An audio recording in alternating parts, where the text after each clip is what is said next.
പയ്യന്നൂർ നഗരസഭയുടെ സ്വപ്ന പദ്ധതിയായ കോറോം മുത്തത്തിയിലെ ജൈവഗ്രാമത്തിൽ സാമൂഹ്യവിരുദ്ധരുടെ ആക്രമണം. അക്രമികൾ കെട്ടിടത്തിന്റെ ജനൽ ഗ്ലാസുകൾ പൂർണ്ണമായും അടിച്ചു തകർത്തു. ആക്രമണത്തിൽ ലക്ഷങ്ങളുടെ നാശനഷ്ടം. പയ്യന്നൂർ നഗരസഭയുടെ സ്വപ്ന പദ്ധതിയാണ് ഒരു നിമിഷം കൊണ്ട് സാമൂഹ്യവിരുദ്ധർ ഇല്ലാതാക്കിയത്. ഇന്നു രാവിലെയാണ് സംഭവം നാട്ടുകാരുടെ ശ്രദ്ധയിൽപ്പെട്ടത്. തുടർന്ന് നഗരസഭ അധികൃതരെ വിവരമറിയിക്കുകയായിരുന്നു. വാട്ടർ ടാങ്കും PVC പൈപ്പുകളും വെള്ളം എത്തിക്കുന്ന പ്ലാസ്റ്റിക് പൈപ്പുകളും ഉൾപ്പെടെ മുറിച്ചു നശിപ്പിച്ച നിലയിലാണ് കണ്ടെത്തിയത്. ലക്ഷങ്ങളുടെ നാശനഷ്ടം കണക്കാക്കുന്നതായി നഗരസഭാ ചെയർപേഴ്സൺ അഡ്വക്കേറ്റ് സരിൻ ശശി പറഞ്ഞു.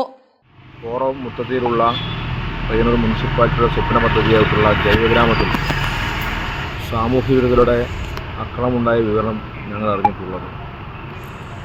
കഴിഞ്ഞ കുറേ വർഷമായി പയ്യന്നൂർ മുനിസിപ്പാലിറ്റി ഒരു സ്വപ്ന പദ്ധതി എന്ന നിലയിൽ പിന്നോക്ക വിഭാഗം നിൽക്കുന്ന മനുഷ്യരുടെ പ്രശ്നങ്ങൾ കൂടി പരിഹരിക്കാനാണ് ഒരു വിപുലമായ പദ്ധതിയായി ജൈവഗ്രാമം എന്ന നിലയിൽ പദ്ധതി നടപ്പിലാക്കി മുന്നോട്ട് വന്നുകൊണ്ടിരിക്കുന്നത്.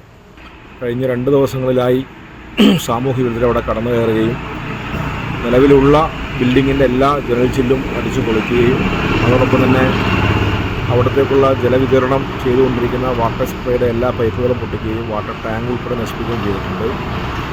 നഗരസഭയുടെ ഉദ്യോഗസ്ഥന്മാർ അവിടെ പോയപ്പോൾ ഏതാണ്ട് ലക്ഷക്കണക്കിന് രൂപയുടെ നഷ്ടം ഉണ്ട് എന്നാണ് പ്രാഥമികമായിട്ട് കണക്കാക്കിയിട്ടുള്ളത്. പയ്യന്നൂർ പോലീസിൽ കേസ് നൽകിയിട്ടുണ്ട്. അടിയന്തരമായിട്ടും ഇതിലെ പ്രതികളെ മുന്നിൽ കൊണ്ടുവന്ന് ജനങ്ങൾക്ക് സാധാരണക്കാർക്ക് വേണ്ടിയിട്ട് മുനിസിപ്പാലിറ്റി വിഭാവനം ചെയ്തിട്ടുള്ള ഒരു പദ്ധതിയെ തകർക്കാനുള്ള ഈ ആസൂത്രിത നീക്കത്തെ തടയാൻ സാധിക്കേണ്ടതുണ്ട് എന്നുള്ളതാണ് സൂചിപ്പിക്കുന്നത്. Chairperson advocate Sarin Sasi, vice chairperson P Shyamala, നഗരസഭ വികസന standing committee chairman M Ramakrishnan, കൃഷി officer Radhakrishnan, ward councillor Reena എന്നിവർ സംഭവസ്ഥലം സന്ദർശിച്ചു. നഗരസഭാ സെക്രട്ടറി MK ഗിരീഷ് പയ്യന്നൂർ പോലീസിൽ പരാതി നൽകി.